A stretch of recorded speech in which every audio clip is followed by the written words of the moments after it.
Hey Summit Kids, Jamie here. Welcome to day 16 of our devotions in Matthew. If you're just joining us, you can download the Bible app, go to the plans, then the kids section, and scroll over in the kids section until you see Walk with Jesus 21 days through Matthew. We are on day 16 and we are talking about when Jesus was betrayed. Yeah, it was kind of a rough time, right? So let's turn to chapter 26. Now, if you guys remember, who were the people that really didn't like Jesus? The Pharisees.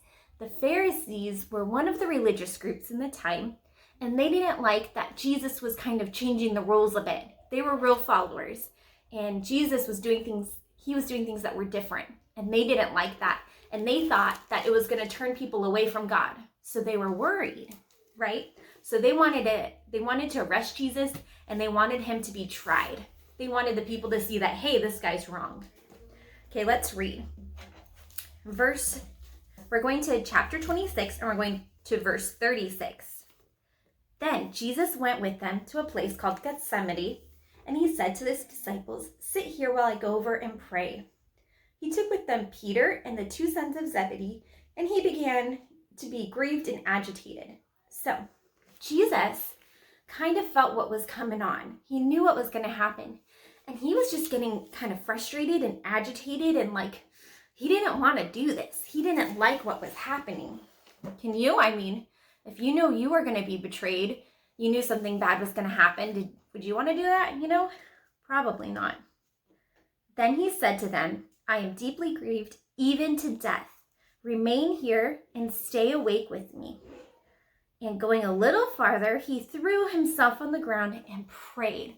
Okay, this tells you how frustrated and how upset Jesus was that he said, "Hey friends," he's going out with his buddies and they're all going out and praying. And he said, "Hey guys, you guys pray here, stay awake. It's Passover, you guys stay awake on Passover every single year. So stay awake right now while I'm gonna go and pray over here." And he's so upset with what's gonna happen that he throws himself on the ground and he just prays to God. He's like, "God, I have nothing. Father, I have nothing left. I give this whole situation to you." He says, "My Father, if it is possible, let this cup pass from me." Cup, they kind of mean suffering. So, "My Father, if it's possible, let this suffering pass. I don't want to do it." But it says, "Yet, if it is possible, let it pass. Yet not what I want, but what you want." I don't want to do this, God. I don't want to do this, Father. But if you want this, I'll go through with it. I'll do it. If you want the suffering to happen, if you want what's going to happen next to happen, I'll do it. Then he came to the disciples and found them sleeping. And he says to Peter, "Could you not stay awake with me for 1 hour? You guys do this every year. You stay awake on Passover. And you guys aren't staying awake tonight. Can't you just do this for 1 hour? Stay awake and pray that you may not come to the time of trial. The spirit indeed is willing, but the flesh is weak." And again, he went away for a second time and prayed. This time it was a little bit different. He said, "My Father, if this can't pass from me, unless I drink it, your will be done." First time, "God, if there's any way you could take it away, take it away."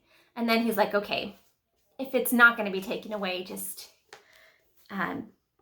let your will be done, God." Again, he came and found them sleeping again because their eyes were heavy. They were so tired. So leaving them again, he went away and prayed a third time, saying the same words. He came back to the disciples and said to them, "Are you guys still sleeping? You're still taking your rest? See, the hour is at hand, and the Son of Man is betrayed into the hands of sinners. Get up, let us be going. See, my betrayer is at hand." Jesus knew one of his disciples was going to betray him, and he knew that it was happening right then. While he was still sleeping, Judas, who was one of his 12 disciples, arrived. With him, a large crowd with swords and with clubs from the chief priest and the elders of the people. So who was it that was coming to arrest Jesus? Was it the Roman soldiers? No. The Jewish people did not have control over the Roman soldiers. Who Judas went and talked to were the Pharisees, and it was their group that came. The religious leaders, the chief priest and his leaders came to arrest Jesus. Now, the betrayer had given them a sign saying, "The one I will kiss is the man, arrest him." At once he came up to Jesus and said, "Greetings, Rabbi," and kissed him. And Jesus said, and this was a common greeting to go up and kiss a rabbi. That was just something normal that happened. Jesus said to him, "Friend, do what you were here to do." Then they came and laid hands on Jesus and arrested him. Now that's our stopping point in the devotional, but I just want to go down a little bit further. What happens is one of the disciples that was with Jesus drew his sword and was trying to strike down one of the soldiers. And he's saying, "Hey, don't do that. We're not all about the sword here. We're not trying to strike things down." And he tells his disciples in verse 53, "Do you think I cannot appeal to my Father, and he will at once send me more than 12 legions of angels?" But then how would the scriptures be fulfilled? So he's saying, hey guys, if I really wanted this to stop, I know my Father in heaven would support me, and I know my Father in heaven would do this. But instead, he's not submitting to what he wants, because we know what he wants. We know that he does not want to go through with this. He does not want to get beaten. He does not want to get put onto a cross. He does not want to have to die. All the suffering is ahead of him. But he said, above all else, "God, let your will be done." Can we say that we are at that point in our lives where we're willing to trust God with our life to that extent? It's a lot. I want you guys to take out your journals, and I want you to think about this. Jesus is saying, "God, take this from me if you can, if there's any way. If not, I'll listen to you. It's your will."